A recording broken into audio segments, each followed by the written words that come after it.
വരണം, നിങ്ങൾക്ക് വേണ്ടിയാ ശനിയാഴ്ച ആക്കിയത്. അങ്ങനെ നിങ്ങൾ ക്ഷണിച്ചു. ഞങ്ങൾ വളരെ സൗഹൃദത്തിലുള്ള ആളുകളാണ്. ഫൈസലായിട്ടൊക്കെ എപ്പോഴും സംസാരിക്കുന്ന അവിടുത്തെ ദാറുസലാമിലെ കുട്ടികൾ നിങ്ങൾ വരണം, പഠിക്കണം എന്ന് പറഞ്ഞിട്ടാണ്. അതുകൊണ്ട് നിങ്ങൾ മനസ്സിലാക്കിക്കോളിയും, നിങ്ങളെ കയ്യിൽ തെളിവില്ലാതെ നിങ്ങളിപ്പോ AP സുന്നികളെ മുടിമെന്ന് കൂടി വെക്കുക. നിങ്ങൾ ഓലും മുടിയാണ്, നിങ്ങൾ മുടിന്റെ വെള്ളം വിറ്റ 25,000 മുടി മുക്കിയ വെള്ളം. അത് വെല്ലൂരിലെ മുടിയാണ്, സനത്തുള്ള മുടിയാണ്. വെറുതെ എന്തെങ്കിലും പറയല്ല. ആരാ പറഞ്ഞത്? നമ്മളെ റഹ്മത്തുല്ലാ ഖാസിമി. അയാളിപ്പോ എവിടെ? സമസ്തയിൽ നിന്ന് ഔട്ട്. എന്താ കാരണം? തീജാനി തരീക്കത്തേക്ക് പോയിത്രേ. അതിന്റെ സനത് നിങ്ങളൊന്ന് വായിക്കോ. ഇവിടെ നിങ്ങളിപ്പോ AP നിരങ്ങാൻ നടക്കണ്ടല്ലോ. നിങ്ങൾക്ക് തെളിയിക്കാൻ കഴിയോ വെല്ലൂരത്തെ സനത്? റസൂലിൽ നിന്ന് നിന്നെ സഹാബിക്ക് കിട്ടി, ആ സഹാബി നിന്നെ താബിക്ക് കിട്ടി, അവിടുന്ന് താബിക്ക് കിട്ടി. അങ്ങനെ വെല്ലൂരിലെത്തുന്നത് വരെയുള്ള സനത് വായിക്കാൻ EK വിഭാഗത്തെ ഞങ്ങൾ വെല്ലുവിളിക്കുന്നു. അതിന്റെ വെള്ളം വിറ്റിട്ടല്ലേ നടക്കണത്. നിങ്ങൾക്ക് കഴിയില്ല. നിങ്ങൾക്ക് സംവാദത്തിനും കഴിയില്ല, നിങ്ങൾക്ക് മുഖാമുഖത്തിനും കഴിയില്ല. പണ്ടൊരാള് പറഞ്ഞിട്ടുണ്ട്, ഒടച്ച മൂരി. ഒടച്ചെന്ന് പറഞ്ഞാൽ അവിടെ മനസ്സിലാവുമല്ലോ അല്ലേ? പശുവിനെ കണ്ടങ്ങനെ കൂടി വെക്കും, ഒന്നും സാധിക്കൂല. കാണുന്നവര് വിചാരിക്കും എന്തെങ്കിലുമൊക്കെ കാട്ടിക്കാളിപ്പോന്ന്, ഒന്നും കാട്ടൂല. ആ അവസ്ഥയാണ് EK വിഭാഗമേ നിങ്ങൾ അവസ്ഥ എന്ന് പറയേണ്ടി വന്നതിൽ ഞങ്ങൾക്ക് ഖേദമുണ്ട്. ഞങ്ങൾ ഇതൊക്കെ പഠിച്ചു മനസ്സിലാക്കിയിട്ട് അതിനൊക്കെ നടക്കുന്നത്. അത് ഞങ്ങളെ കൊണ്ട് നിങ്ങൾ പറയിപ്പിച്ചല്ലോ. നിങ്ങൾ വരും വിചാരിച്ചാ ഞങ്ങൾ ഇത്ര മെനക്കെട്ട് വന്നത്. ജബ്ബാർ മൗലവി വേറെ, സക്കരിയ സലാഹി വേറെ, ഫൈസൽ മുസ്യാർ വേറെ. അതൊക്കെ മംഗലാപുരത്ത് പറഞ്ഞ് ഞങ്ങൾ 3 ആൾ ഇതാ വന്നിരിക്കുന്നു. നമ്മുടെ ഒരു മദ്രസന്റെ മുന്നിൽ ഈ വെല്ലുവിളി എടുത്ത് വല്ല വിടുവോ? നമ്മള് നടത്തൂല. അപ്പോ ആദർശ രംഗത്ത് എത്രമാത്രം പിന്നോട്ട് പോയി എന്നതിന്റെ ഏറ്റവും പ്രകടമായ ഉദാഹരണം തന്നെയാണ് കാണിച്ചത്. ഇത് എന്തുകൊണ്ട് സംഭവിച്ചു എന്ന് ചോദിച്ചാൽ അതിന്റെ ഉത്തരം അഹ്ലുസുന്നത്തി വൽ ജമാഅക്ക് ഒരു അഖീദയുണ്ട്, ഒരു ഉസൂലുണ്ട്. അതിൽ നിന്ന് പിന്നോട്ട് പോയപ്പോ സനദ് വേണ്ട എന്ന് ഉലമാ എഴുതി വെച്ചു. എന്തിന്? തിരികേശമടക്കമുള്ള മുത്തബറക്ക് ബിഹിയായ ബർക്കത്തെടുക്കുന്ന വസ്തുക്കൾക്ക് അത് വേണമെന്ന് അത് അന്വേഷിച്ച് നടന്നു. പ്രശ്നമായി. പിന്നെ ചോദിച്ചു, നേരുണ്ടോ? അതേപോലെ തന്നെ കത്തുമോ? ഞാൻ പറഞ്ഞല്ലോ, സുന്നത്ത് ജമാഅത്തിന്റെ നിലപാട് എന്താണ്? അത് കൃത്യമായി സമൂഹത്തിന് ബോധ്യപ്പെടുത്തി കൊടുക്കണം. ഹബീബായ മുഹമ്മദുർ റസൂലുള്ളാഹി സ്വല്ലല്ലാഹു അലൈഹി വസല്ലം തങ്ങളുമായി ബന്ധപ്പെട്ട ഒരു സംഗതിയാണെന്ന് പറഞ്ഞാൽ അത് അംഗീകരിച്ച് കൊടുക്കലാണ് മുസ്ലിം സമുദായത്തിന്റെ ബാധ്യത. ഒന്നുകൂടി ഞാൻ അവിടെ പറയാം. ഹബീബായ മുഹമ്മദുർ റസൂലുള്ളാഹി സ്വല്ലല്ലാഹു അലൈഹി വസല്ലമ തങ്ങളുമായി ബന്ധപ്പെട്ട ഒരു സംഗതി അതല്ല എന്ന് പറയണമെങ്കിൽ എത്ര വ്യക്തമായ തെളിവ് വേണം? വളരെ കൃത്യമല്ലേ? ഞങ്ങളുടെ വിഷയത്തിൽ ഞങ്ങളത് കൃത്യമായി പറഞ്ഞു കൊടുത്തിട്ടുണ്ട്. ഒരാൾ അല്ലാഹുവിന്റെ റസൂലിന്റെ ഷഹർ മുബാറക്കാണെന്ന് വന്ന് പറഞ്ഞാൽ അയാൾ ഒരു വിശ്വസ്തനാണെങ്കിൽ അത് നിങ്ങൾ അംഗീകരിക്കും. ഇനി വിശ്വസ്തനല്ലെങ്കിൽ തന്നെ അത് ഷഹർ മുബാറക്കല്ല എന്ന് നമ്മൾ പറയൂല. ഇപ്പൊ നോക്കുന്ന കോട്ടക്കലിൽ ആലിബാത്തുകാര് ഇവർക്ക് മറുപടി പറയാണ്. എന്താ കാരണം? ഷെയർ മുബാറക്ക് വിഷയത്തിൽ അവർക്ക് അപകടം സംഭവിച്ചിട്ടുണ്ട്. അത് സമ്മതിച്ചു കൊടുക്കുകയല്ലാതെ വേറെ ലക്ഷ്യമൊന്നുമില്ല. ചുരുക്കത്തിൽ ഇനി ഞാൻ ഒന്നുകൂടി അവിടെ പറയാം. ഓരോ വിഷയങ്ങളിലും അതിന്റെ A മുതൽ Z വരെ നമ്മൾ പരിശോധിച്ചു നോക്കുമ്പോൾ മനസ്സിലാകുന്ന കാര്യങ്ങൾ ഒന്നുകൂടി പറയാ. തിരികേശം വന്നപ്പോ ഇവർ വലിയ വിവാദമായി കണ്ട വേറൊരു സംഗതിയാണല്ലോ ഷെയർ മുബാറക്ക് മസ്ജിദ്. അതുമായി ബന്ധപ്പെട്ട് ഉസ്താദ് അവരുടെ ഒരു പ്രസ്താവന കൂടി ഞാൻ അതിന്റെ കൂട്ടത്തിൽ ഇവിടെ ചേർത്തി കൊടുക്കുകയാണ്. ആരോട് തിരിച്ചു കൊടുക്കേണ്ട പൈസയൊന്നും നമ്മൾ ആരോടും വാങ്ങിയിട്ടില്ല. നമ്മൾ വാങ്ങിയത് നല്ല പൊരുത്തപ്പെട്ട് തന്ന ആളുകളാണ്. ആ പൊരുത്തപ്പെട്ട് തന്ന ആളുകൾക്ക് അറിയാം നമ്മൾ ചെയ്യുന്നത് പറഞ്ഞത് ചെയ്യും എന്ന് അറിയാം. അതുകൊണ്ടാണ് ഇപ്പോ നോളേജ് സിറ്റിക്ക് 125 ഏക്കർ വാങ്ങി ഞങ്ങൾ 3 കൊല്ലമായി തുടങ്ങിയിട്ട് ഇതുവരെ ആളുകൾ ഇങ്ങനെ ചോദിക്കും എവിടെയാ ഉസ്താദേ? അത് ഭൂമിയിലാണെന്ന് മാത്രം പറയും. എന്ത് പറയാനാ? അങ്ങനെ ഇങ്ങോട്ട് ഉള്ള ഭൂമിയാണെങ്കിൽ ഇങ്ങോട്ട് ചൂണ്ടിക്കാണിക്കും. കാരണം അൽഹർബു ഖദആനാണല്ലോ പറഞ്ഞത്.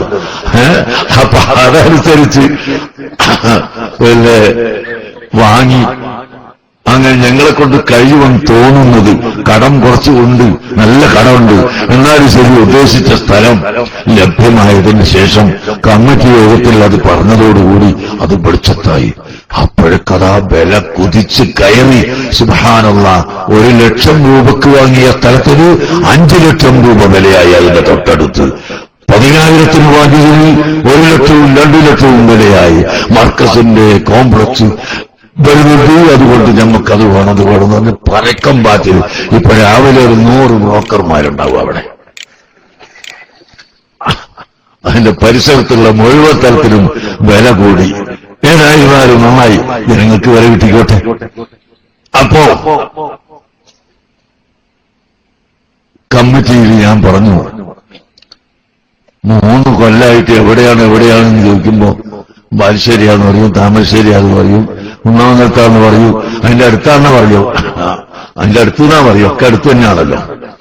അങ്ങനെ ഇപ്പോൾ അത് പറയാനായ സമയത്ത് നിങ്ങൾക്ക് ബോധ്യപ്പെട്ടല്ലോ.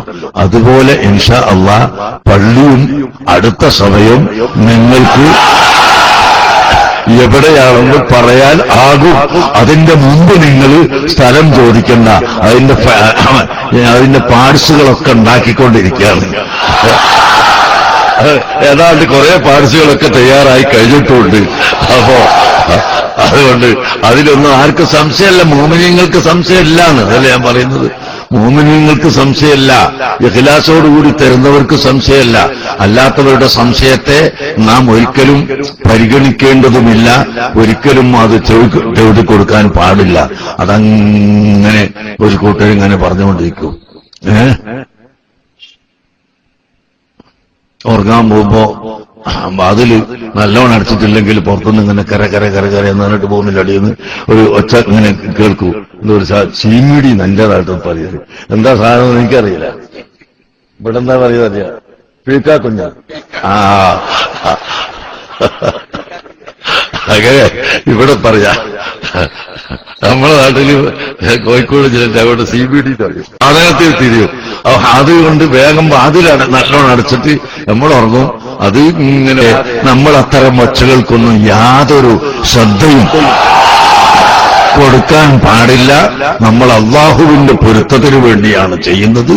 അള്ളാഹുവിന്റെ പൊരുത്തത്തിന് വേണ്ടി പ്രവർത്തിച്ചാൽ അള്ളാഹു സുബ്ഹാനഹു വ തആല നമുക്ക് സഹായിക്കും. മൻ കാന മഅല്ലാഹി കാനല്ലാഹു മഅഹ്. ആരെങ്കിലും അള്ളാഹുവിന്റെ കൂടെയായാൽ അള്ളാഹു അവന്റെ കൂടെയാണ്. അഥവാ അള്ളാഹുവിന്റെ പൊരുത്തത്തിന് വേണ്ടി പ്രവർത്തിച്ചാൽ അള്ളാഹു അവനെ സഹായിക്കും എന്നാണ് അതിന്റെ അർത്ഥം. അതുകൊണ്ട് മുഅ്മിനീങ്ങളെ, നമ്മുടെ കയ്യിൽ ഒന്നുമില്ല, ഒരു കഴിവില്ല, ഒരക്ഷരം ശബ്ദിക്കാനുള്ള കഴിവില്ല, ഒരു മുക്കാലില്ല, ഒരു കാശില്ല, ഒന്നും നമ്മുടെ കയ്യിലില്ല. എല്ലാം റബ്ബ് സുബ്ഹാനഹു വ തആലയുടേതാണ്. മിനൽ ഇനായത്തി റുക്നൻ غير منهدم بشرى لنا معشر الإسلام إن لنا من العناية ركنا غير منهدم ومن يكن برسول ومن تكن برسول الله رسولته إن تلقه الرشد في أجرها تجري. അള്ളാഹുവിന്റെ ഹബീബിന്റെ സഹായം, അള്ളാഹുവിന്റെ ഹബീബിന്റെ പേരിൽ അവിടുത്തെ കാരണം കൊണ്ട് വല്ല മനുഷ്യനും സഹായം ലഭിക്കുന്നുവെങ്കിൽ അവനതിൽ ഏത് കരടി വന്നാലും സിംഹം വന്നാലും എന്തു ശക്തി വന്നാലും അത് ഫലിക്കുകയില്ല.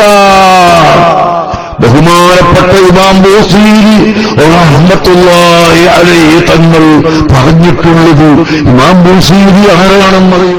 അപ്പൊ ഇൻഷാ അല്ലാഹ് ഞാൻ പറഞ്ഞു വന്നത് ഹബീബായ മുഹമ്മദുർ റസൂലുള്ളാഹി സ്വല്ലല്ലാഹു അലൈഹി വസല്ലമ തങ്ങളുമായി ബന്ധപ്പെട്ട് അള്ളാഹുവിന്റെ റസൂലും സ്വഹാബത്തും പഠിപ്പിച്ച മാർഗം, ആ മാർഗമാണ് ഇവിടെ കൃത്യമായി ബോധ്യപ്പെട്ടിരിക്കുന്നത്. അത് നമുക്ക് അറിയാനും മനസ്സിലാക്കാനും പറയാനും കഴിയും. ഇതാണ് ഞാൻ ഈ പറഞ്ഞതിന്റെ വസ്തുത. ഇനി ഞാൻ അവിടെ ഒന്നുകൂടി ലാസ്റ്റ് ഭാഗത്ത് ചേർത്ത് കൊടുക്കുന്നത് ഇപ്പോൾ ഉണ്ടായ ഈ വിവാദത്തിന്റെ കാരണവും അതിന്റെ കോലവും ഒരു ചെറിയ രൂപത്തിൽ വിശദീകരിക്കുന്നു. നിങ്ങൾക്ക് മനസ്സിലാവാത്ത ഭാഗങ്ങൾ ചോദിക്കാം. ഇപ്പോൾ ഉണ്ടായ ഈ വിഷയം, ഇതൊക്കെ നമ്മൾ ചർച്ച ചെയ്യുകയും പറയുകയും വാദപ്രതിവാദവും പിന്നെ വാദപ്രതിവാദവും എല്ലാം അതിൽ നടത്തിയിട്ടുണ്ട് എന്ന് മാത്രമല്ല, യഥാർത്ഥത്തിൽ ഷെഹർ മുബാറക്കുമായി ബന്ധപ്പെട്ട് എന്തൊക്കെ പറയാനുണ്ടോ അതെല്ലാം തീർത്തു പറഞ്ഞിട്ടുണ്ട്, മുമ്പും പറഞ്ഞിട്ടുണ്ട്, പറഞ്ഞുകൊണ്ടേ ഇരുന്നിട്ടുണ്ട് പലപ്പോഴും. ഇപ്പോ ഈ നടന്നുകൊണ്ടിരിക്കുന്ന ഓരോ കാര്യങ്ങളും നിങ്ങൾ മനസ്സിലാക്കുന്നത് പോലൊന്നുമല്ല. അത് ഇപ്പോൾ അവരുടെ ചെറിയ ആഘോഷം വലിയൊരു അബദ്ധത്തിലേക്ക് അവർ നീങ്ങുന്നതിന്റെ ഒരു കാരണം മാത്രമാണ്. അത് ഇൻഷാ അല്ലാഹ് ഞാൻ പറയുമ്പോൾ നിങ്ങൾക്ക് മനസ്സിലാവും. ഇപ്പോൾ നമ്മുടെ സംഘടനയിലും അതുപോലെ തന്നെ കേരളത്തിലും ഉണ്ടായ വിവാദങ്ങൾ പ്രധാനമായും രണ്ട് വ്യക്തികളെ കേന്ദ്രീകരിച്ചുകൊണ്ടായിരുന്നു നടന്നത്. ആദ്യം നമുക്കറിയാലോ, ഉസ്താദുമാർക്കൊക്കെ വിളിച്ച് ഫോൺ ക്ലിപ്പാക്കി ഒരു വിദ്വാൻ നേരത്തെ അവിടെ കേൾപ്പിച്ചല്ലോ, ജിഷാൻ മാഹി, അയാളുമായി ബന്ധപ്പെട്ട വിവാദം. രണ്ടാമതായി മുഹമ്മദ് രാമന്തളിയുമായി ബന്ധപ്പെട്ട വിവാദം. അയാളെയാണല്ലോ ഇപ്പൊ എല്ലാ സ്ഥലത്തും കൊണ്ടെടുക്കുന്നത്. ഇൻഷാ അല്ലാഹ് അതിൽ ഒറ്റ വാക്ക് ഞാൻ ഇപ്പോൾ പറയുന്നുണ്ട്, കൂടുതൽ അങ്ങോട്ട് ഞാൻ കടക്കുന്നില്ല. സത്യത്തിൽ ഇവര് രണ്ടുപേരും ഇങ്ങനെ തുടങ്ങിയ ആളുകളും സുന്നത്ത് ജമാഅത്തിന്റെ മേഖലയിൽ പ്രവർത്തിക്കുന്നവരാണ് എന്ന് കരുതിയിട്ട് നമ്മൾ അവരോട് സഹകരിച്ചു എന്നതാണ് യഥാർത്ഥത്തിൽ നമുക്ക് പറ്റിയ അബദ്ധം. അത് നിങ്ങൾ മനസ്സിലാക്കണം. അങ്ങനെ മനസ്സിലാക്കുന്നതിൽ കാരണങ്ങളുണ്ട്. യഥാർത്ഥത്തിൽ നമ്മളെ സംബന്ധിച്ച് ഒരു വ്യക്തിയെ മനസ്സിലാക്കുമ്പോൾ അയാൾ നല്ല ഭാഗമാണല്ലോ നമ്മൾ പലപ്പോഴും കാണുക. പക്ഷെ ഉസ്താദുമാരുടെ കഴിവുകൾ ഞാൻ അവരെ പ്രത്യേകം ഊന്നി പറയുന്നത്, 2 വർഷം മുമ്പ് പ്രഭാഷകരുടെ ഒരു മീറ്റിംഗ് നടക്കുമ്പോ ഒന്നിരായ ശൈഖുന കാന്തപുരം ഉസ്താദ്, അല്ലാഹു ആഫിയത്തുള്ള ദീർഘായുസ്സ് നൽകുമാറാവട്ടെ, ഉസ്താദ് അവറുകൾ 2 വർഷം മുമ്പ്, അന്ന് ഇവന്റെ ഈ ക്ലിപ്പൊന്നും വരാത്തൊരു കാലം, അന്ന് ഉസ്താദ് ചോദിച്ചു ആരാണ് ഈ ജിഷാൻ എന്ന് പറയുന്ന ആള്. അപ്പൊ ജിഷാൻ എന്ന് പറയുന്ന ആള് എന്ന് പറഞ്ഞപ്പോ സദസ്സിൽ നിന്ന് മറുപടി വന്നു, അയാള് സുന്നത്ത് ജമാഅത്തിന്റെ കാര്യങ്ങളിൽ ഇടപെടുന്ന ഒരാളാണ്, അയാള് നമ്മുടെ ആലിമീങ്ങൾക്ക് പലപ്പോഴും നല്ല ബന്ധമുള്ള ആളാണെന്നൊക്കെ പറഞ്ഞു. പക്ഷെ ഉസ്താദ് പറഞ്ഞു അവനെ സൂക്ഷിക്കണമെന്ന് 2 വർഷം മുമ്പ് ഉസ്താദ് അവറുകൾ പറഞ്ഞിട്ടുണ്ട്. ഞാൻ പറയുന്നത് ഇപ്പോഴുണ്ടായ വിവാദത്തിന്റെ പിന്നിൽ മുഴുവനും അതുകൊണ്ടാണല്ലോ എല്ലാവരെയും ക്ലിപ്പാക്കുന്ന കൂട്ടത്തിൽ എ പി ഉസ്താദിനും വിളിച്ചിട്ടുണ്ട്. നിങ്ങൾ കേട്ടോ എനിക്കറിയില്ല. ഉസ്താദിനെ വിളിച്ചപ്പോ ഉസ്താദ് ജിഷാനാണെന്ന് പറയുമ്പോ തന്നെ ഉസ്താദ് ചോദിക്കുന്നുണ്ട് റെക്കോർഡ് ചെയ്യുന്നുണ്ടല്ലോ അങ്ങോട്ട്. അപ്പൊ ഇവൻ പറയുന്നുണ്ട് ഉസ്താദിന്റെ ഒക്കെ റെക്കോർഡ് ചെയ്യണോ? ഉസ്താദ് പറഞ്ഞു റെക്കോർഡ് ചെയ്യുന്നുണ്ട് എന്ന രൂപത്തിൽ തന്നെയാണ് ഞാൻ സംസാരിക്കുന്നത്, ധൈര്യമായി പറഞ്ഞോളൂ. അപ്പോ അത് ഒരു ഉസ്താദിനെയും അതിൽ കുറ്റപ്പെടുത്താൻ പറ്റില്ല. കാരണം ഇപ്പൊ പൊന്മൾ ഉസ്താദിനോട് സംസാരിച്ചു, അല്ലെങ്കിൽ പേരോട് ഉസ്താദിനോട് സംസാരിച്ചു, ഞങ്ങളോടൊക്കെ സംസാരിക്കുന്നത് ഈ വിഷയത്തിൽ ആദ്യം സംസാരിച്ച് തുടങ്ങുകയാണെന്നാണ് പലരും തെറ്റിദ്ധരിച്ചത്. അങ്ങനെയല്ല, വർഷങ്ങളോളം ഇവൻ വിളിക്കും. എന്തിനാ വിളിക്കുന്നത്? ഇവൻ ഇന്റർനെറ്റ് ക്ലാസ് റൂമിൽ മുബുത്തദീങ്ങളുമായി നേരിടുന്ന ഒരാളാണെന്നാണ് നമ്മൾ മനസ്സിലാക്കിയത്. അപ്പൊ അതിന്റെ തെളിവുകൾ അന്വേഷിച്ചുകൊണ്ടാണ് ആദ്യകാലങ്ങളിൽ വിളിച്ചത്. ഇസ്തിഗാസക്ക് ഇങ്ങനെ തെളിവ് പറയുന്നുണ്ടല്ലോ, അങ്ങനെ തെളിവ് പറയുന്നുണ്ടല്ലോ. അപ്പൊ നമ്മൾ അതിന്റെ വിശദീകരണം പറഞ്ഞു കൊടുക്കും. ഒരാളെ നമ്മൾ അള്ളാഹുവിന്റെ മാർഗത്തിൽ സ്നേഹിച്ചാൽ അത് ശരിയാണെന്ന് നമ്മളും വിചാരിക്കും. അങ്ങനെയാണ് മിനിറ്റുകളോളം അവരോട് സംസാരിക്കുന്നത്. സ്വാഭാവികമായും അത് മുതലെടുത്തുകൊണ്ട് ഒരു വലിയ വഞ്ചന നടത്തുകയായിരുന്നു പിന്നീട് ചെയ്തത് എന്ന് നമുക്ക് ബോധ്യപ്പെട്ടു. പക്ഷെ ഉസ്താദ് അവറുകൾ അന്ന് പറഞ്ഞത് എത്ര കൃത്യമായിരുന്നു. അതേപോലെ ഇപ്പോ ഈ മുഹമ്മദ് രാമന്തലിയുടെ വിഷയത്തിൽ നിങ്ങൾ ആലോചിച്ച് നോക്ക്. മാസങ്ങൾക്ക് മുമ്പ് ഒരു ദിവസം ശൈഖുന സുലൈമാൻ ഉസ്താദ്, അല്ലാഹു അവിടുത്തെ ദർജ വർദ്ധിപ്പിച്ചു കൊടുക്കട്ടെ, ആഫിയത്ത് കൊടുക്കട്ടെ, നമുക്ക് നേതൃത്വം നൽകാനുള്ള കഴിവ് നൽകുമാറാകട്ടെ. ഉസ്താദ് അവറുകൾ അന്ന് ഒരു ദിവസം എന്നോട് പറഞ്ഞു അവനെ കൂടെ കൊണ്ടുപോയാൽ അപകടങ്ങൾ വരും, അവൻ വേണ്ടാന്ന് ഉസ്താദ് പറഞ്ഞു. അപ്പോ കുറച്ചു കാലൊക്കെ ഞാൻ അയാളെ നിരീക്ഷിച്ചു. പക്ഷെ നമ്മൾ മനസ്സിലാക്കി സുന്നത്ത് ജമാഅത്തിന്റെ വിഷയത്തിൽ അയാൾക്ക് എന്തോ ചെയ്യാൻ പറ്റുമെങ്കിൽ അയാൾ ചെയ്തോട്ടെ എന്ന് മനസ്സിലാക്കി. പക്ഷേ ആ ഒരു അബദ്ധമാണ് യഥാർത്ഥത്തിൽ എന്റെ ജീവിതത്തിൽ ഇപ്പോൾ സംഭവിച്ചതിന്റെ മുഴുവൻ കാരണങ്ങളും എന്ന് ഞാൻ ഇവിടെ തുറന്നു പറയുകയാണ്. കാരണം പിന്നീടുണ്ടാക്കിയ ഫിത്നകൾ നിങ്ങൾ നോക്കൂ, ഓരോന്നോരോന്ന്. അത് കൃത്യമായി എണ്ണിപ്പറയുമ്പോ ഈ 2 വ്യക്തികളിലൂടെ വന്ന പ്രശ്നങ്ങളാണ് യഥാർത്ഥത്തിൽ പിന്നെ വന്ന എല്ലാ സംഭവങ്ങൾക്കും കാരണം. ഇപ്പോ മുഹമ്മദ് രാമന്തളി എല്ലാ സ്ഥലത്തും പ്രസംഗിക്കുന്നു എന്ന് പറഞ്ഞു കൊണ്ടെടുക്കുന്നു. പക്ഷേ ഒറ്റ വാക്ക് അപ്പുറത്തെ ചേളാരി കൗമിനോട് പറയാനുള്ളത് നിങ്ങൾ എല്ലാ സ്ഥലത്തും ആളെ കൊണ്ടെടുക്കണം പരമാവധി. എന്നിട്ട് അവസാനം 1-2 വാക്കുകൾ ഞങ്ങൾക്ക് പറയാനുണ്ട്. അത് പറഞ്ഞാൽ പിന്നെ അത് നിങ്ങൾക്ക് ഓടാൻ സ്ഥലം മതിയാവില്ല. അത് ഇൻഷാ അല്ലാഹ് ഇപ്പോൾ ഞങ്ങളത് പറയില്ല. പരമാവധി നിങ്ങൾ ആഘോഷിക്കണം. ആഘോഷം അതിന്റെ ഏറ്റവും ഉന്നത മേഖലയിലെത്തുമ്പോ ചില സത്യങ്ങൾ കൂടി ഞങ്ങൾക്ക് പറയാനുണ്ട്. ഇൻഷാ അല്ലാഹ് അത് അവിടെ ഞങ്ങൾ പറയും. ഞാൻ പറയുന്നത് അഹ്ലുസുന്നത്തി വൽ ജമാഅയുടെ പണ്ഡിതന്മാർക്കിടയിൽ നിങ്ങൾ മനസ്സിലാക്കുന്നത് പോലെയല്ല, അതിന്റെ ആഴം നമ്മളിപ്പോൾ വിലയിരുത്തി.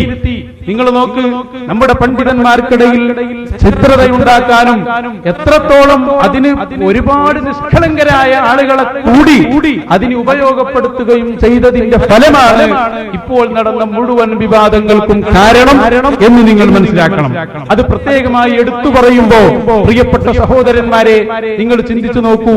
അന്ന് ഇവർ ക്ലിപ്പാക്കി ഷഹർ മുബാറക്കിൽ ഈ ചങ്ങാതിക്ക് ആദ്യം വിശ്വാസം ഉണ്ടായിരുന്നു. ഇശാനെ സംബന്ധിച്ച് ഞാൻ മനസ്സിലാക്കിയത് അങ്ങനെയായിരുന്നു. പക്ഷേ ബോംബെയിൽ ചെന്നപ്പോൾ മനസ്സിലാക്കി മലപ്പുറത്തും കോഴിക്കോട്ടൊക്കെ കാണുന്ന ഒരു ദീനീയ അച്ചടക്കവും ബഹുമാനവും അവിടെയും കാണണം, എന്നാലേ ഷഹർ മുബാറക്ക് ശരിയാവുള്ളൂ. ബോംബെയിൽ വരുമ്പോ അവിടെ സ്ത്രീകൾ ഇയാളെടുത്ത് മന്ത്രിക്കാൻ വരും, അല്ലെങ്കിൽ അവിടെ പല ഷഹർ മുബാറക്ക് വെള്ളം കുടിക്കാൻ വേണ്ടി വരും.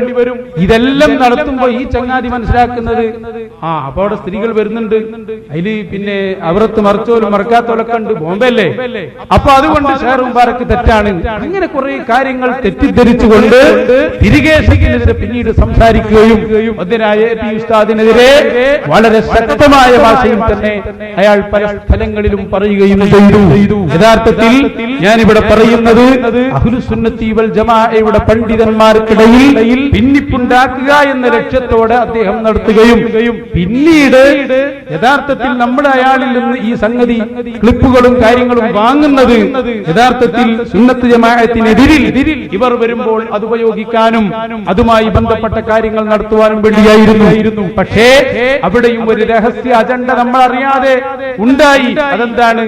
ഈ പറഞ്ഞ മുഹമ്മദ് രാമന്തളി വെൺമള ഉസ്താദിനെതിരെയും അതുപോലെയുള്ള നിഷ്കളങ്കരായ പണ്ഡിതന്മാർക്കെതിരെയും അതൊരു വലിയ സംഭവമാക്കി കൊണ്ടുവന്ന് വീണ്ടും ഛിദ്രതയുണ്ടാക്കിയതിന്റെ പരിണിത ഫലമാണ് യഥാർത്ഥത്തിൽ ഇപ്പോൾ അനുഭവിച്ചുകൊണ്ടിരിക്കുന്നത് എന്നുകൂടി നിങ്ങൾ മനസ്സിലാക്കുക. സത്യത്തിൽ ഞാൻ ഓർക്കുന്നു, അന്ന് തന്നെ സുലൈമാൻ ഉസ്താദ് പറഞ്ഞ അന്ന്, അല്ലെങ്കിൽ ഉസ്താദ് അവർകൾ പറഞ്ഞ അന്ന്, ആ ബന്ധവും ആ രൂപത്തിലുള്ള സഹകരണവും നമ്മൾ പൂർണ്ണമായി ഒഴിവാക്കിയിരുന്നുവെങ്കിൽ ഇങ്ങനൊരു മുസീബത്തിൽ നമ്മൾ എത്തിപ്പെടുമായിരുന്നില്ല. അതുകൊണ്ട് തന്നെ ഞാൻ ഓർമ്മപ്പെടുത്തുന്നത് ഇതൊരു പാഠമാണ്, വലിയ ഒരു പാഠം. ഏതുപോലെ നമുക്കറിയാമല്ലോ, ഹബീബായ മുഹമ്മദ് റസൂലുള്ളാഹി സ്വല്ലല്ലാഹു അലൈഹി വസല്ലം തങ്ങളുടെ സ്വഹാബികൾക്കിടയിൽ അവിടുന്ന് പഠിപ്പിച്ച ആ ദൗത്യം അത് നിർവഹിക്കപ്പെടുമ്പോൾ സ്വഹാബികൾ അവർ അനുസരിച്ച അനുസരണവും എവിടെയെങ്കിലും ഒരു അനുസരണത്തിന് കുറവ് വരുമ്പോഴേക്ക് അതിന്റെ പേരിൽ അനുഭവിച്ച ത്യാഗങ്ങളും പ്രയാസങ്ങളും ഇതൊക്കെ നമുക്കിപ്പോ ഓർമ്മ വരികയാണ്. സത്യത്തിൽ നിങ്ങൾ നോക്കൂ, ഇതെല്ലാം നമ്മൾ പഠിച്ച് മനസ്സിലാക്കി പിന്നെ ഈ വിവാദങ്ങളെല്ലാം വന്ന് ഏറ്റവും ലാസ്റ്റ് നിങ്ങൾ ആലോചിച്ച് നോക്ക്, എന്തിനായിരുന്നു സത്യത്തിൽ അന്ന് മുഹമ്മദ് രാമന്തളി ചാനലിൽ പ്രത്യക്ഷപ്പെട്ടത്? എന്തായിരുന്നു എന്ന് പറഞ്ഞത്? പൊന്മള അബ്ദുൽ ഖാദർ മുസ്ലിയാർ ഷഹർ മുബാറക്കിൽ വിശ്വസിക്കുന്നില്ല. എന്നിട്ട് ഇപ്പൊ അവൻ എത്തിപ്പെട്ടത് എവിടെയാണ്? നിങ്ങളൊന്ന് ചിന്തിച്ചു നോക്ക്. ഇപ്പോ ഷഹർ മുബാറക്ക് എന്ന് പറയുന്ന സാധനം തന്നെ ഏറ്റവും വിരോധത്തോടെ കാണുന്ന ഒരു കൂടാരത്തിലല്ലേ പിന്നെ എത്തിപ്പെട്ടത്. അപ്പൊ ഈ പറഞ്ഞ വിഷയത്തിൽ ആത്മാർത്ഥത അവിടെ ചോദ്യം ചെയ്യപ്പെടുകയാണ്. അപ്പൊ അതുകൊണ്ട് തന്നെ ഒരു നിലക്കും ന്യായീകരിക്കാൻ പറ്റാത്ത പിന്നെയുള്ള പ്രവർത്തനങ്ങൾ. പിന്നെ അവൻ ചിന്തിച്ചത് നമ്മളെ കൂടി ആ വിഭാഗത്തിലേക്ക് കൊണ്ടുപോകാനുള്ള ശ്രമങ്ങളാണ് പിന്നീട് നടന്നത്. ഓരോ ഘട്ടങ്ങളിലും ഈ വിഷയങ്ങളെല്ലാം നമ്മൾ പറയുകയും ചർച്ച ചെയ്യുകയും ചെയ്യുന്നതിന്റെ ഇടയിൽ നമ്മളോട് ചിലപ്പോൾ ചോദിക്കും, നമ്മൾ അവരെ വിശ്വസിക്കുകയാണ്, നമുക്ക് ഈ വിഷയം ചിന്തിച്ചുകൂടെ, പറഞ്ഞുകൂടെ, അല്ലെങ്കിൽ ഇതൊരു പഠനം നടത്തിക്കൂടെ? ആ പഠനത്തിന്റെ ഭാഗമായിരുന്നു യഥാർത്ഥത്തിൽ സംഘടനാപരമായി തർക്കങ്ങൾ വന്നപ്പോൾ അപ്പുറത്തെ സമസ്തയുടെ ആളുകൾ നമ്മളുമായി ബന്ധപ്പെട്ടപ്പോ ആദ്യകാലങ്ങളിൽ നമ്മൾ ബന്ധത്തിന് പോലും അവസരം കൊടുത്തിട്ടില്ലായിരുന്നു. പിന്നെ ഈ വിഷയത്തിൽ ഇവരുടെ ദുർബോധനവും ആ വിഷയത്തിൽ വന്ന വിവരക്കേടും, അതുകൊണ്ട് തന്നെ ഇവരുമായി ചില സമയങ്ങളിൽ സംസാരിച്ചപ്പോ അവർ ചോദിച്ച ഒരു ചോദ്യമുണ്ടായിരുന്നു, ഷഹർ മുബാറക്കിനെ കുറിച്ച് നിങ്ങളുടെ നിലപാട് എന്താണ്? നമ്മൾ ആ നിലപാട് അവരോട് കൃത്യമായി പറഞ്ഞു. ഷഹർ മുബാറക്ക് ഹഖാണെന്ന് നമ്മൾ വിശ്വസിക്കുന്നു. പക്ഷേ പിന്നെ പത്രത്തിൽ കൊടുത്ത് നിങ്ങൾ കണ്ടില്ലേ, തിരികേശത്തിന്റെ പേരിൽ സമസ്തയിലേക്ക് വന്നു എന്ന് പറഞ്ഞിട്ടാണ് പിന്നെ പത്രത്തിൽ വന്നത്. വ്യാജമാണ് എന്ന് സമ്മതിച്ചു. ഇങ്ങനെ തുടങ്ങി പറഞ്ഞ ഒരു കാര്യത്തിലും എല്ലാ വിഷയത്തിലും പിന്നെ വിപരീത ഫലമാണ് പിന്നീട് അവിടുന്ന് മുഴുവനും കണ്ടത്. അങ്ങനെ നേതാക്കളെ കാണാൻ വേണ്ടി കൊണ്ടുപോകുന്നതും അവിടെ നിന്ന് അങ്ങോട്ട് ഓരോ വിഷയങ്ങളും എത്രത്തോളം അറിയോ നിങ്ങൾക്ക്? നമ്മുടെ ഉസ്താദുമാരുടെ ഓരോ കാര്യങ്ങളും അവർ ചോദിച്ചിട്ടുണ്ട്, നമ്മളതിന് ഉത്തരവും പറഞ്ഞിട്ടുണ്ട്. അതൊന്നും പിന്നെ പുറത്തു വന്നിട്ടില്ല. അതേ സമയത്ത് വെറുതെ അവരോട് യോജിക്കുന്ന രൂപത്തിലുള്ള വാർത്തകൾ കൊടുത്ത് വീണ്ടും സമൂഹത്തെ നട്ടം തിരിക്കുകയും എന്താണ് എന്താണ് ഈ വിഷയത്തിൽ നടന്നത് എന്ന് പോലും അറിയാൻ പറ്റാത്ത രൂപത്തിലേക്ക് മാറ്റി. അങ്ങനെ സംഭവിച്ച കാര്യങ്ങളാണ് ഇപ്പോൾ നടന്ന ഓരോ കാര്യങ്ങളും. ഈ സിഡിയെ കുറിച്ചെല്ലാം ഞാൻ പറഞ്ഞല്ലോ. സത്യത്തിൽ ഞങ്ങൾ ഒരുമിച്ച് കൂടി ഈ വിഷയത്തിൽ അവിടുന്ന് കോഴിക്കോട്ട് എന്ന് പറഞ്ഞ അങ്ങനെയാണല്ലോ, ഏതൊരു സത്താഫിയോ ഏതൊരുത്തം പ്രസംഗിച്ചല്ലോ, ആസ്തനി ഞങ്ങൾക്ക് വേണ്ടി പ്രസംഗിച്ചു തന്നു. അങ്ങനെ ഇതാ ഞങ്ങളത് പുറത്തിറക്കുകയാണ്, ഞങ്ങളെ ഏൽപ്പിച്ചതാണ് എന്നെല്ലാം പറഞ്ഞ് അവിടെ പുറത്തിറക്കി. യഥാർത്ഥത്തിൽ നിങ്ങൾ ആലോചിച്ച് നോക്കുക, അതും ഒരു വലിയ ചതിയുടെ ഭാഗമായിരുന്നു. ഞങ്ങൾ ഒരുമിച്ച് കൂടി അധികവും നമ്മുടെ പ്രസ്ഥാനത്തെ സ്നേഹിക്കുന്ന പലരും അതിലുണ്ടായിരുന്നു. ഈ വിഷയത്തിൽ നടത്തിയ ഒരു അവതരണത്തെ പിന്നെ അതൊരു സീഡിയാക്കി പുറത്തിറക്കി നമ്മളെ വഞ്ചിച്ച് സമൂഹത്തെ തെറ്റിദ്ധരിപ്പിക്കാനുള്ള ഒരു വഴിയായി പിന്നീട് സ്വീകരിച്ചു. മാത്രമല്ല അതിൽ ഒരു വലിയ അജണ്ട കൂടി ഉണ്ടായിരുന്നു. അതെന്താണ്? ഈ സീഡി പുറത്തിറക്കിയാൽ അവരോടൊത്തുള്ള ഫോട്ടോ ജനങ്ങൾക്ക് മുമ്പിൽ പ്രദർശിപ്പിച്ചാൽ നമ്മൾ അതിലേക്ക് എന്തായാലും പോകും എന്ന് ഈ രാമന്തളിയും കൂട്ടരും സ്വപ്നം കണ്ടിരുന്നു. പക്ഷേ ഇന്ന് ഞാൻ ഏറ്റവും വലിയ ഒരു സന്തോഷത്തിലാണ്. അതെന്താന്ന് ചോദിച്ചാൽ, ആ കൂടാരത്തിൽ അല്ലെങ്കിൽ ചേളാരി വിഭാഗത്തിന്റെ സ്റ്റേജിൽ നിന്ന് നമ്മൾ രക്ഷപ്പെട്ടല്ലോ എന്ന ഏറ്റവും വലിയ ഒരു സന്തോഷം. അതാണ് യഥാർത്ഥത്തിൽ ഇന്ന് നമ്മൾ അനുഭവിച്ചുകൊണ്ടിരിക്കുന്നത്. നോക്കൂ, നിങ്ങൾ അതിന്റെ 2 ദിവസം മുമ്പ് തന്നെ എത്ര ആസൂത്രിതമായിട്ടായിരുന്നു ആ സംഭവം. ഒരു ഉദാഹരണം പറഞ്ഞു തരാം. രാമന്തളിയും അതുപോലെ ഇവരെല്ലാം തീരുമാനിച്ചു ഈ 30-ാം തീയതി സമ്മേളനം നടത്തും. ആ സമ്മേളനത്തിൽ പല ആളുകളും പങ്കെടുക്കും. അതിൽ നിന്ന് കാന്തപുരം വിഭാഗം വിട്ട പല ആളുകളുണ്ടാവും എന്ന് പറഞ്ഞ് നമുക്കും പങ്കെടുക്കണം എന്നെല്ലാം പറഞ്ഞുകൊണ്ട് അവര് നമ്മളെ യഥാർത്ഥത്തിൽ ഈ സമ്മേളനം നടക്കുന്നതിന്റെ 2 ദിവസം മുമ്പ് അവരെ കൈകളിൽ നമ്മൾ ആക്കാനുള്ള ഒരു ശ്രമം കൂടി നടത്തിയിരുന്നു. ആ ശ്രമത്തിന്റെ ഒടുവിലാണ് സത്യത്തിൽ ഇവരുടെ അണ്ടറിൽ അവരുടെ കേന്ദ്രത്തിൽ ഒരു ദിവസം നമ്മളെ താമസിപ്പിക്കുകയും അങ്ങനെ സുന്നത്ത് ജമാഅത്തിന്റെ ആശയങ്ങൾ നമ്മൾ അവരോട് പറയുമ്പോഴും യഥാർത്ഥത്തിൽ അവർ പറഞ്ഞൊരു കാര്യമുണ്ട്, നിങ്ങൾക്ക് ഞങ്ങളെ കൂട്ടത്തിൽ വന്ന് ഗ്രൂപ്പിസം പ്രസംഗിക്കണ്ട, അല്ലെങ്കിൽ എ പി ഉസ്താദിനെ കുറിച്ച് പറയണ്ട, നിങ്ങൾ സുന്നത്ത് ജമാഅത്ത് പറഞ്ഞാൽ മതി. ഇങ്ങനെയുള്ള വാഗ്ദാനങ്ങൾ നൽകിയിട്ട് അതിലേക്ക് കൊണ്ടുപോകാനുള്ള ശ്രമങ്ങൾ യഥാർത്ഥത്തിൽ നടത്തി. ആ നടത്തിയതിന്റെ പിന്നിലുള്ള മുഴുവൻ കാരണങ്ങളും ഈ ബന്ധങ്ങളും ഈ പരിശ്രമവുമാണ് എന്നതാണ് ഈ സമയത്ത് അതുമായി ബന്ധപ്പെട്ട് പറയാനുള്ളത്. അതുകൊണ്ട് തന്നെ ഈ പ്രസംഗമുണ്ടല്ലോ, നേരത്തെ നടന്ന ആ പ്രസംഗത്തിൽ പറഞ്ഞ ഓരോ കാര്യങ്ങളും അത്തരം സന്ദർഭത്തിൽ നമ്മൾ വിശദീകരിച്ചതും പറഞ്ഞതുമാണ്. അത് വീണ്ടും ഇനി നമ്മുടെ പേരിൽ പറയേണ്ടതില്ല എന്ന് ഈ സീഡി കേൾക്കുന്ന എല്ലാവരോടും നമ്മൾ ഓർമ്മപ്പെടുത്തുകയും അത് അബദ്ധമാണെന്ന് സമ്മതിക്കുകയും അത് തിരുത്തുകയും ചെയ്തിട്ടുണ്ട് എന്ന് ഈ സമയത്ത് വ്യക്തമായി പറയാൻ ആഗ്രഹിക്കുകയും ചെയ്യുകയാണ്. കാരണം നമ്മൾ മനസ്സിലാക്കിയ ഒരു കാര്യം അത് കൃത്യമായി ഇപ്പൊ ഞാനിവിടെ അവതരിപ്പിച്ചു. അതിന്റെ എതിരിൽ പ്രലോഭനങ്ങളും വ്യത്യസ്ത സാഹചര്യങ്ങളും ഒരുക്കി പറയിപ്പിച്ച ഒരു സംഗതിയെ അതൊരു വലിയ സംഭവമായി കൊണ്ടുവന്ന് എ പി ഉസ്താദിനെതിരെ, ഷെയർ മുബാറക്കിനെതിരെ, അല്ലെങ്കിൽ ഇത്തരം കാര്യങ്ങൾക്കെതിരെ നമ്മൾ സംസാരിച്ചു എന്നാക്കിയിട്ട് സമൂഹത്തെ വഞ്ചിക്കാനുള്ള ഒരു പരിപാടി അത് ഇനിയും തുടരരുത് എന്നാണ് പറയാനുള്ളത്. നമ്മളെ സംബന്ധിച്ചിടത്തോളം നമ്മൾ 1-ാം ക്ലാസ് മുതൽ പഠിച്ച ഒരു സത്യമുണ്ട്. അതാണ് നമ്മൾ ഇവിടെ അവതരിപ്പിച്ചത്.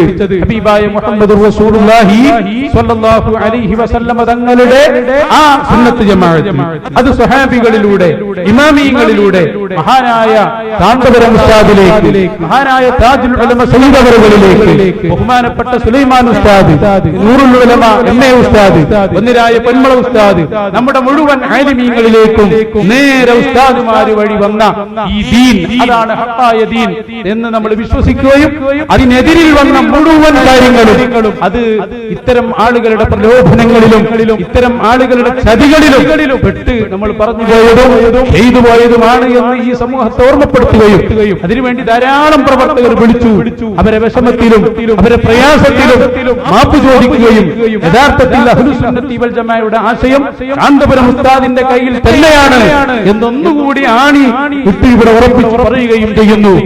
അപ്പോ ഈ വിഭാഗത്തെ സംബന്ധിച്ചിടത്തോളം അവര് മനസ്സിലാക്കിയ ഒരുപാട് കാര്യങ്ങൾ ഉണ്ടായിരുന്നു. പക്ഷെ അതൊന്നും നടക്കാതെ പോവുകയാണ് പിന്നീട് ചെയ്തത്. അതാണ് ഇപ്പോൾ നമുക്കുള്ള ഏറ്റവും വലിയ സന്തോഷവും. അതുകൊണ്ട് ഇൻഷാ അല്ലാഹ് ഈ സീഡി കേൾക്കുന്നവരോടും അത് പ്രത്യേകിച്ച് നമ്മൾ ഓർമ്മപ്പെടുത്തുന്നു. അതിനെ തുടർന്ന് നമ്മുടെ സംഘടനയും നമ്മുടെ നേതാക്കളും എടുത്ത തീരുമാനങ്ങൾ അത് നമ്മൾ അംഗീകരിക്കുകയാണ്. അതിൽ നമുക്ക് വാശിയില്ല. നമ്മളെ സംബന്ധിച്ചിടത്തോളം നമ്മുടെ സംഘടന സെറ്റപ്പുള്ള, അംഗീകാരമുള്ള, എല്ലാമുള്ള സംഘടനയാണ്. അതുകൊണ്ട് തന്നെ സംഘടനാ വിരുദ്ധ പ്രവർത്തനങ്ങളെന്ന് സംഘടനാ നേതൃത്വം വിലയിരുത്തുന്ന കാര്യങ്ങൾക്ക് അച്ചടക്ക നടപടികളും കാര്യങ്ങളും കൊടുക്കേണ്ടത് അത് ആവശ്യമാണ് എന്ന് വിശ്വസിക്കുകയും നടപടികൾ അംഗീകരിക്കുകയും ചെയ്യുന്നു എന്ന് നമ്മൾ അന്നും അറിയിച്ചതാണ്, ഇന്നും അറിയിക്കുകയും ചെയ്യുന്നു. അതുകൊണ്ട് ഇൻഷാ അല്ലാഹ് സുന്നത്ത് ജമാഅത്തിന്റെ മാർഗത്തിൽ ഉസ്താദുമാരുടെ കൂടെ നമ്മുടെ മഹാരഥന്മാരായ പണ്ഡിതന്മാരുടെ കൂടെ മുന്നോട്ട് പോകും എന്നാണ് ഈ വിഷയത്തിൽ വീണ്ടും ഇവിടെ പറയാനുള്ളത്. ഇൻഷാ അല്ലാഹ് ഇനി നമ്മുടെ ഈ വിഷയത്തിൽ വന്ന കാര്യങ്ങൾ നിങ്ങൾക്ക് ചോദിക്കാം. എന്നിട്ട് ഇൻഷാ അല്ലാഹ് ഞാൻ അതിന് മറുപടി കൂടി പറഞ്ഞ് നമുക്ക് ദുആ ചെയ്ത് അവസാനിപ്പിക്കാം. അല്ലാഹു ഖബൂൽ ചെയ്യുമാറാകട്ടെ. ഉസ്താദേ, അതിൽ ചോദിക്കാനുള്ളത്, ഇപ്പൊ ഉസ്താദ് ഇതിന്റെ മുമ്പ് ഇറക്കിയ ഒരു CD-യില് പറയുന്നുണ്ട്, അതായത് ഞാൻ എന്തുകൊണ്ട് സമസ്തയിലേക്ക് എന്ന് ഉസ്താദ് പറഞ്ഞതാണ് എന്ന് പറഞ്ഞിട്ട് EK വിഭാഗം ഇറക്കിയ ആ CD-ക്ക് ബദലായിട്ട് ഉസ്താദ് ഇറക്കിയ CD ഉണ്ടല്ലോ, ആ CD-യിൽ പറയുന്നുണ്ട്, ഞാനിങ്ങനെ പല കാര്യങ്ങളും അവലോകനം ചെയ്തിട്ട് അതിനു മറുപടി അതേ CD-യിൽ തന്നെ അതിന്റെ ബാക്കിയായിട്ട് ഞാൻ പറഞ്ഞിട്ടുണ്ട്. ഇത് വാദപ്രതിവാദങ്ങൾക്കും അതുപോലെ മറ്റുള്ള കാര്യങ്ങൾക്ക് വേണ്ടി നടത്തുന്ന ഒരു റിഹേഴ്സൽ CD-യുടെ പരിപൂർണ ഭാഗമല്ലാതെ കുറച്ച് അവർ കട്ട് ചെയ്തുകൊണ്ട് ഇറക്കിയതാണ് എന്ന് ഉസ്താദ് പറയുന്നു. അങ്ങനെ ഏതെങ്കിലും ഒരു വാദപ്രതിവാദത്തിന് ഇതിനു മുമ്പ് ഉസ്താദ് CD ഇറക്കിയിട്ടുണ്ടോ? മുജാഹിദിനേറ്റോ അല്ലെങ്കിൽ AP ഏതെങ്കിലും വിഷയത്തിൽ? അതോ ഇതിനു വേണ്ടി മാത്രം പറയുന്ന ഒരു ന്യായീകരണമാണോ? എന്നെ തെറ്റിദ്ധരിക്കരുത്. ഞാൻ പൊതുസമൂഹത്തിന്റെ ഒരു സംശയം ഞാൻ ചോദിച്ചു എന്നുള്ളൂ. ചോദ്യങ്ങൾക്ക് വേണ്ടി വിട്ടു തന്നത് ഞാൻ കൂടുതൽ ആ ഭാഗം വിശദീകരിക്കാതിരുന്നതും അതുകൊണ്ടാണ്. ആ CD-യെ സംബന്ധിച്ച് ഒരു ന്യായീകരണം ഇപ്പോൾ പറയുന്നില്ല. ഞാനത് പൂർണ്ണമായി അതിനെ സംബന്ധിച്ച് ഒറ്റ വാക്കേ പറയുന്നുള്ളൂ.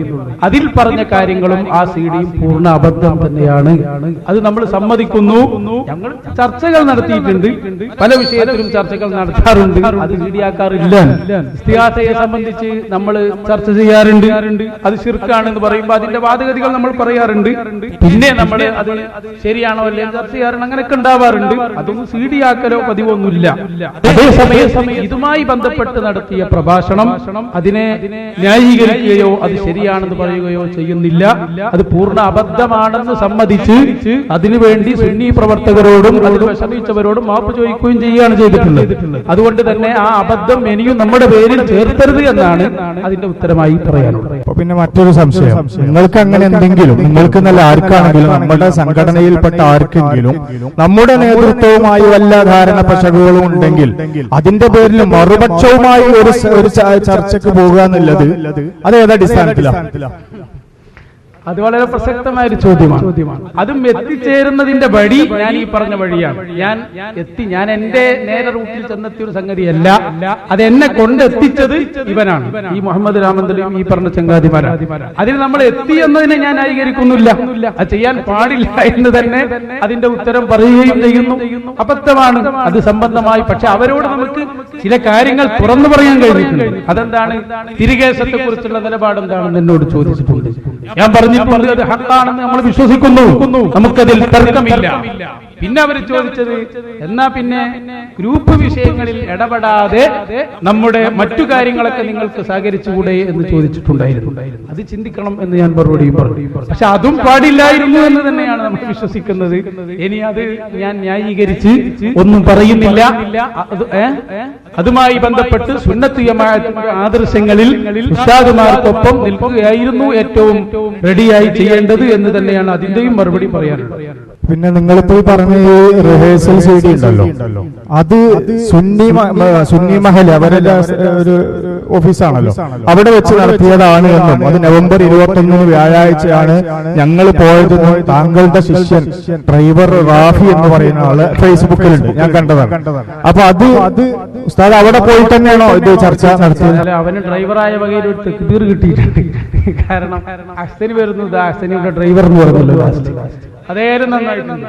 അപ്പോ അവൻ ആ വായിച്ച് യൂട്യൂബിൽ പറഞ്ഞ കാര്യങ്ങൾ അത് മുഹമ്മദ് രാമന്തിൽ എഴുതി കൊടുത്ത് അവൻ പറഞ്ഞൊരു സംഗതിയാണ്.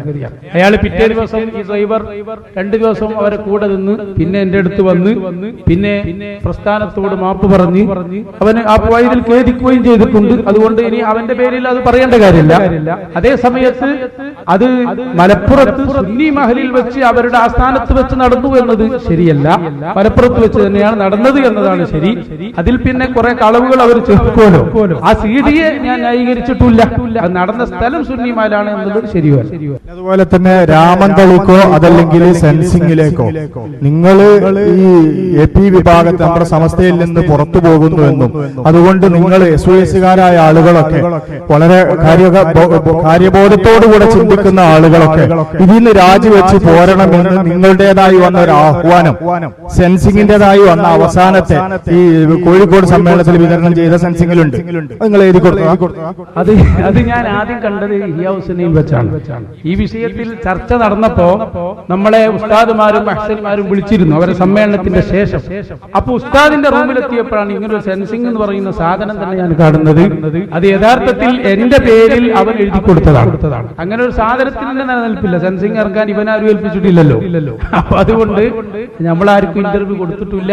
ആ വിഷയത്തിൽ ഞാൻ എഴുതിയതുമല്ല, എന്റെ പേരിൽ അവർ എഴുതിയതാണ്. പിന്നെ ഉസ്താദ് ഷഹറ മുബാറക്ക് അവിടെ മർക്കസിലുള്ള ഷഹറ മുബാറക്ക് ശരിയല്ലെന്നും മസ്ജിദുൽ ആസാർ കേറാൻ പോകുന്നില്ലെന്നും ആരോടെങ്കിലും പറഞ്ഞിട്ടുണ്ടോ? ഇല്ല, ആ രണ്ടും ആദ്യം പറഞ്ഞത് തീരെ ഇവരോടും പറഞ്ഞിട്ടില്ല. ആ CD-യിലും ഞാൻ പറഞ്ഞു. ഏത് ഷഹർ മുബാറക്ക് ഹക്കല്ല എന്ന് നമ്മളൊരു വാക്ക് പറയൂല. അതിൽ തന്നെ ഇവർ പറഞ്ഞ ഒരു മാറ്റർ അഥവാ ആ വിഷയത്തിൽ നമ്മുടെ ആലിമീങ്ങൾക്ക് തെറ്റുപറ്റിയോ എന്നൊരു ചർച്ചയാണ് അതിൽ നടത്തിയിട്ടുള്ളത്. അതിലും ഷഹർ മുബാറക്ക് ഹക്ക് തന്നെയാണ്, അല്ലാതെ ഹക്കല്ല എന്നൊരു വാക്ക് അതിൽ കാണാൻ കഴിയില്ല. അതേപോലെ മസ്ജിദുൽ ആസാറിനെ സംബന്ധിച്ച് മാതൃഭൂമിയിൽ വന്ന വായിച്ചപ്പതിൽപ്പിൽ വന്ന ഒരു കാര്യം അതിൽ വായിച്ചിട്ടുണ്ട്. പക്ഷേ അത് ഉസ്താദിന്റെ ഇപ്പൊ ഞാൻ നേരത്തെ വെച്ച ക്ലിപ്പുണ്ടല്ലോ, ആ ക്ലിപ്പും കൂടി കേട്ടാൽ ഏതൊരാൾക്കും അത് മനസ്സിലാവും. ഉസ്താദ് അവർ പറഞ്ഞത് വളരെ കൃത്യം തന്നെയാണ്. അതിൽ യാതൊരു അപാകതയും കാണേണ്ട കാര്യമില്ല. ഞങ്ങൾ ഒരുപാട് പള്ളികൾ നിർമ്മിച്ചിട്ടുണ്ട്. ആ പള്ളിയിൽ ഏതെങ്കിലും ഒന്ന് ഞങ്ങൾ സെലക്ട് ചെയ്യുന്നതിൽ ഷെയർ മുബാറക്കും വെക്കും എന്ന് പറയുന്നതും ഷെയറെ മുബാറക്ക് പള്ളി എന്ന് പറയുന്ന അർത്ഥത്തിൽ ഒന്ന് തന്നെയാണ്. അത് തന്നെയാണ് ഇതിന്റെ വിശദീകരണം. നേരത്തെ പറഞ്ഞ CD-യിൽ ആ പരാമർശം തെറ്റി തന്നെയാണ്. നമ്മുടെ നേതൃത്വത്തിലെ ചിലർക്ക്, നമ്മുടെ നേതൃത്വത്തിൽപ്പെട്ട ചില ആളുകൾക്ക് അത് ഉസ്താദ് പിന്നെ മുമ്പ് CD-യിൽ പറഞ്ഞ അതിന് എടുത്ത് ഞാൻ ചോദിക്കണം, നമ്മുടെ നേതൃത്വത്തിൽപ്പെട്ട ആർക്കെങ്കിലും ഷെയർ മുബാറക്കിൽ വിശ്വാസമില്ലാന്ന് കഴിഞ്ഞ കാലത്ത് പോട്ടെ, ഇപ്പൊ ഉസ്താദിന് അഭിപ്രായം ഉണ്ടോ? നമ്മുടെ നേതൃത്വത്തിൽപ്പെട്ട ആൾക്ക് മർക്കസിന് തിരികേശം, അതല്ലേ നിങ്ങൾ ഉദ്ദേശിച്ചത്? മർക്കസ് തഖാഫത്തി സുന്നിയിലുള്ളത് തിരികേശമാണ് എന്ന് അഭിപ്രായ വ്യത്യാസം ഉണ്ടോന്നാണ് ചോദ്യത്തിൽ വന്നിട്ടുള്ളത്. ഒരു അഭിപ്രായ വ്യത്യാസം ഇല്ല എന്ന് വളരെ കൃത്യമായി ഈ രാമത്തളി ചാനലിൽ ഈ വാർത്ത കൊടുത്ത നേരെ പിറ്റേ ദിവസം സിറാജ് പത്രത്തിൽ തന്നെ വളരെ വ്യക്തമായി വന്ന ഒരു സംഭവമാണ്. അവിടെ ഞാൻ ഒന്നുകൂടി പറയുന്ന കാര്യം, ഇവിടെ കൃത്യമായി പറഞ്ഞിരുന്ന ഒരു സംഗതി ബഹുമാനപ്പെട്ട പൊന്മള ഉസ്താദുമായി ബന്ധപ്പെട്ട ചില കാര്യങ്ങളായിരുന്നു. അതിൽ പറഞ്ഞു പൊന്മള ഉസ്താദിനെ സംബന്ധിച്ച് പറയുമ്പോ ഉസ്താദിനോട് നമുക്ക് നേരത്തെ നല്ല ബന്ധം പുലർത്തിയിരുന്നതാണ്. വ്യക്തിപരമായോ മറ്റൊരു വെറുപ്പ് ഉസ്താദിനോട് നമുക്കില്ല. അതെല്ലാം ഇവർ ഉണ്ടാക്കിയ സൃഷ്ടികളാണ്. യഥാർത്ഥത്തിൽ പൊന്മള ഉസ്താദ് ഉസ്താദിന്റെ നയം എന്ത് എന്ന് ഉസ്താദ് അവർകൾ പൂനൂരിലും പറഞ്ഞിട്ടുണ്ട്, കോഴിക്കോട്ടും പറഞ്ഞിട്ടുണ്ട്. ഉമ്മക്ക് വരെ അവസാനം കൊടുത്തത് ഷെയർ മുബാറക്ക് വെള്ളമാണെന്ന് വ്യക്തമാക്കിയ ഒരാളെ സംബന്ധിച്ച് പിന്നെയും അത് ആവർത്തിക്കുന്നതിൽ നമ്മൾ ശരി കാണുന്നില്ല. അവിടെ ഒന്നുകൂടി ഞാൻ പറയുന്ന സംഗതി, ഉസ്താദ് അവർകൾ പറഞ്ഞു എന്ന് നമ്മൾ കേട്ട ക്ലിപ്പുകൾ അത് ഈ ജിഷാൻ എന്ന് പറയുന്ന വ്യക്തിയെ മാനദണ്ഡമാക്കി അവൻ പറയുന്നതിൽ ശരിയുണ്ടോ എന്ന് കരുതിയിട്ട് പറഞ്ഞ ചില പരാമർശങ്ങൾ കൂടിയാണ്. അവരെ സംബന്ധിച്ച് ലോകം മനസ്സിലാക്കുകയും അയാൾ ഒരു കള്ളനാണ് എന്ന് വിലയിരുത്തുകയും ചെയ്തതോടെ ആ സാധ്യതകൾ പൊളിഞ്ഞു. അപ്പൊ അർത്ഥത്തിൽ അങ്ങനെ പറയാത്ത രൂപത്തിലായി സംഗതി എന്ന് മനസ്സിലാക്കിയാൽ ബഹുമാനപ്പെട്ട താജുൽ ഉലമ മുതൽ ബഹുമാനപ്പെട്ട നമ്മുടെ എല്ലാ ഉസ്താദുമാരും ഇത് അംഗീകരിക്കുന്നു എന്ന് തന്നെയാണ് ഈ വിഷയത്തിൽ ഇപ്പോഴും നമ്മുടെ നിലപാട്. അതിൽ മാറ്റമില്ല. രണ്ട് ചോദ്യം. നമ്മുടെ ഇപ്പോൾ 2 ദിവസം മുമ്പ് വന്ന മാധ്യമത്തിൽ സുലൈമാൻ ഉസ്താദ് അടക്കമുള്ളവരുടെ വാക്ക് മാനിച്ച് ഞാൻ സംഘടനയിൽ തന്നെ തുടരുന്നു എന്ന ഒരു വാചകം അതിൽ കണ്ടു. അപ്പൊ ആ വാക്ക് മാനിച്ച് മാത്രമാണ് അതോ താങ്കൾക്ക് സ്വയം തോന്നിയിട്ടില്ലേ? അപ്പൊ ഉസ്താദ് അവറുകൾ അതുപോലെ ശൈഖുന ഒക്കെ ഉസ്താദ് അവസാനം കുട്ടികൾക്ക് സനത് കൊടുക്കുമ്പോ ഉള്ളാൾ തങ്ങളുടെ കയ്യിൽ താജുൽ ഉലമയുടെ കയ്യിൽ സനത് ഏൽപ്പിച്ച് ഇതെന്റെ കുട്ടികൾക്ക് നിങ്ങൾ കൊടുക്കണം എന്ന് പറഞ്ഞ് ഏൽപ്പിച്ച് കൊടുത്തിട്ടാണ് യഥാർത്ഥത്തിൽ ഉസ്താദ് അവറുകൾ വഫാത്താകുന്നത്. ഇതെല്ലാം കണ്ടിട്ടാണ് നമ്മൾ സംഘടനയെ മനസ്സിലാക്കുന്നതും അറിയുന്നതും. അതുകൊണ്ട് സുലൈമാൻ ഉസ്താദിന്റെ നിർദ്ദേശം അനുസരിച്ച് തുടരും എന്ന് പറഞ്ഞാൽ അത് എന്റെ അഭിപ്രായമല്ല, വരില്ല. അത് എന്റെ അഭിപ്രായത്തെക്കാൾ ഉസ്താദ് അവരുടെ അഭിപ്രായത്തെ ഞാൻ മാനിക്കുന്നു എന്ന് കൂടി പറയാനാണ്. പിന്നെ വാർത്ത കൊടുത്ത മാധ്യമമാണ് കേട്ടോ. മനസ്സിലാക്കണേ. അതിൽ പല വ്യത്യാസം അവർ നടത്തിയിട്ടുണ്ട്. അതിന്റെ ഹെഡിങ് എന്താ? സമസ്തയിൽ, അങ്ങനെയാണല്ലോ അതിൽ കൊടുത്തത് അല്ലേ? സമസ്തയിൽ ചേർന്നു വന്ന വാർത്ത അടിസ്ഥാനരഹിതം. അപ്പൊ അത് സമസ്തയാണെന്ന് വരുത്തി തീർക്കൽ അതിന്റെ ഉള്ളിലൊരു ലക്ഷ്യമുണ്ട്. ഞാൻ കൊടുത്തത് അങ്ങനെയല്ല. കാന്തപുരം ഉസ്താദ് നേതൃത്വം നൽകുന്ന സമസ്തയിൽ നിന്ന് ചേളാരി വിഭാഗം സംഘടനയിലേക്ക് പോയി എന്ന വാർത്ത അബദ്ധമാണ് എന്നാണ് നമ്മൾ കൊടുത്തത്. അത് പിറ്റേ ദിവസം തേജസ് പത്രം അതിന്റെ യഥാർത്ഥ ഭാഗം പ്രസിദ്ധീകരിച്ചിട്ടുണ്ട്. അത് നിങ്ങൾക്ക് അവിടെ നോക്കിയാൽ കാണാം. മാധ്യമത്തിന്റെ വാർത്ത കേട്ട് നമ്മൾ കൊടുത്ത അതുപോലെയാണെന്ന് വിശ്വസിക്കാൻ പാടില്ല. ചുരുക്കത്തിൽ ഞാൻ പറഞ്ഞല്ലോ, ഞാൻ SBS സെക്രട്ടറി മുതൽ അവിടെ നിന്ന് അങ്ങോട്ട് സംഘടനയുടെ കൂടെ തന്നെ ജീവിച്ചതാണ്. പിന്നെ പ്രഭാഷണ രംഗത്ത് ചിലപ്പോഴൊക്കെ ചില മീറ്റിങ്ങുകളിൽ പങ്കെടുക്കാൻ പറ്റില്ല എന്ന് വന്നേക്കാം, അത്രേ ഉള്ളൂ. അതുമായി ബന്ധപ്പെട്ട് വേറെ ഒരു വിഷയവും ഉണ്ടായിട്ടില്ല. ഉണ്ടായ പ്രസംഗത്തിന്റെ അവസ്ഥ ഇതുമാണ്. ഏതായാലും ഇപ്പോ ഒരു സംഘടന നിലനിൽക്കും. മാത്രമല്ല, കേരളത്തിലെ ഏറ്റവും വലിയ ഇസ്ലാമിക സംഘടന അത് AP വിഭാഗം നേതൃത്വം നൽകുന്ന SYS ആണ് എന്ന് ഇന്റലിജൻസ് കൊടുത്ത റിപ്പോർട്ട് പ്രകാരമാണ് സത്യവാങ്മൂലം കൊടുത്തത്. അപ്പൊ അത്രയും അതിഭദ്രമായ അതല്ലെങ്കിൽ ശക്തമായ ഒരു കേഡർ പ്രസ്ഥാനം എന്ന നിലക്ക് ഒരു സംഘടന ഒരു ആക്ഷൻ എടുക്കുമ്പോൾ അതിനെതിരെ നീങ്ങാൻ പാടുണ്ടോ എന്ന് നിങ്ങൾ വിശ്വസിക്കുന്നുണ്ടോ? ഇല്ല, ഞാൻ ഇപ്പോഴും പറഞ്ഞല്ലോ. അപ്പൊ അത് അങ്ങനെ ആ നിലക്കുള്ള ഒരു നീക്കം ഇനി ഉസ്താദിന്റെ ഭാഗത്ത് ഉണ്ടാവും. ഇതൊരുണ്ടായി ഞാൻ പറയണില്ല, ഉണ്ടാവോ? ഇതിന്റെ പ്രവർത്തകരായതുകൊണ്ട് ചോദിക്കണം. നമ്മൾ ആ കൊടുത്ത പ്രസ്താവനയിൽ തന്നെ സംഘടന എടുത്ത അച്ചടക്ക നടപടിയെ നമ്മൾ അംഗീകരിക്കുന്നു എന്ന് തന്നെ പൂർണ്ണമായി നമ്മൾ അതിൽ സമ്മതിച്ചിട്ടുണ്ട്. അത് തന്നെയാണ് അതിന്റെ ശരിയായ രൂപവും. മാത്രമല്ല, ഒന്നുകൂടി ഞാൻ ഇവിടെ വ്യക്തമായി പറയാം, ഈ വിഷയത്തിൽ സംഘടന അതിന്റെ A മുതൽ Z വരെ എടുത്ത നടപടികളിൽ സംഘടനയ്ക്ക് വീഴ്ച പറ്റിയെന്ന് ഞാൻ ഇപ്പോഴും വിശ്വസിക്കുന്നില്ല. അത് നമ്മുടെ കയ്യിൽ വന്ന അബദ്ധമാണ് എന്ന് സമ്മതിക്കുകയും സംഘടനയുടെ ഈ നടപടി നമ്മൾ അംഗീകരിക്കുന്നു എന്ന് പ്രഖ്യാപിക്കുകയും ചെയ്യാൻ വേണ്ടിയാണ് ഈ സദസ്സിനെ ഞാൻ ഉപയോഗപ്പെടുത്തിയിട്ടുള്ളത്. അവസാനമായ ഒറ്റ ചോദ്യം, നമ്മളെ ഹാഫിദ് ഉസ്താദുമായി ബന്ധപ്പെട്ട ചോദ്യം. അദ്ദേഹവുമായി ബന്ധപ്പെടരുത് തൽക്കാലം എന്ന നിലക്ക് ഒരു സിറാജിലെ റിപ്പോർട്ട് ഇവിടെയുള്ള SYSന്റെ AP പ്രവർത്തകർക്കും നൽകിയിട്ടും ഉസ്താദ് ഇപ്പോഴും അവിടെയുള്ള ബന്ധത്തെ കുറിച്ച് ഉണ്ടെങ്കിൽ ഉണ്ട്, ഇല്ലെങ്കിൽ എന്താണ് ഉസ്താദിന്റെ നിലപാട് എന്നറിയാൻ തുറന്നു പറയുന്നത് സമസ്ത കേരള ജംഇയ്യത്തുൽ ഉലമയുടെ നിലപാട് എന്താണോ അതാണ് ഹാഫിദ് ഉസ്താദിന്റെ വിഷയത്തിലുള്ള നമ്മുടെയും നിലപാട്. അതിൽ യാതൊരു തർക്കവും ഇല്ല. നേരത്തെ പോയിരുന്നതിൽ തർക്കമൊന്നുമില്ല. പല ഉസ്താദുമാരും പോയിരുന്നു, നമ്മളും പോയിരുന്നു. അതേ സമയത്ത് വിട്ടുനിൽക്കണം എന്ന് സമസ്ത കേരള ജംഇയ്യത്തുൽ ഉലമ പ്രഖ്യാപിച്ച അന്ന് മുതൽ